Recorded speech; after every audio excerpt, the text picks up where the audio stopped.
Information provided by Wall Street Petting Zoo is for educational purposes only and not intended to be financial advice.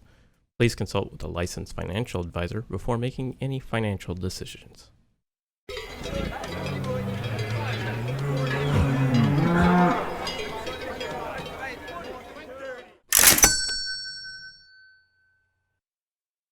Tesla buys Bitcoin, and the Biden administration purchased 200 million more vaccines for the U.S. Hello, and welcome back to the Wall Street Petting Zoo. This is our This Week at the Zoo segment, in which we review the week's market news and look ahead to the coming week. Chris is out again today, out safely enjoying the snow, so I am your warm and toasty, not in the snow host, Robert Coburn. Early in the week, Tesla reported purchasing $1.5 billion in Bitcoin. According to the SEC filing, Tesla made the move to be, quote, more flexibility to further diversify and maximize returns on our cash. In conjunction with this filing, Tesla also announced they will be accepting Bitcoin as a payment for your next Tesla Roadster or Cybertruck. With Bitcoin continuing to build support at higher and higher levels, this could be a great move for Tesla, although if the U.S. government started to crack down on cryptocurrencies, this could cause Bitcoin price to plummet. There has been no indication the U.S. government plans to crack down on cryptocurrencies, so I would not worry too much about the prices being more volatile than it already currently is.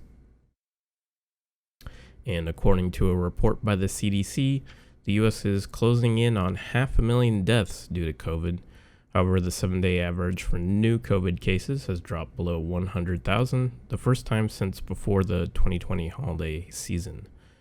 The CDC also reported about 10% of the U.S. population has received the vaccine as of February 8th, which would put Biden at about 30% of the way to his promise that there would be 100 million people vaccinated by this summer. If Biden were to surpass that number, the stock market could potentially rally much higher, but at that point, how overvalued would the stock market be?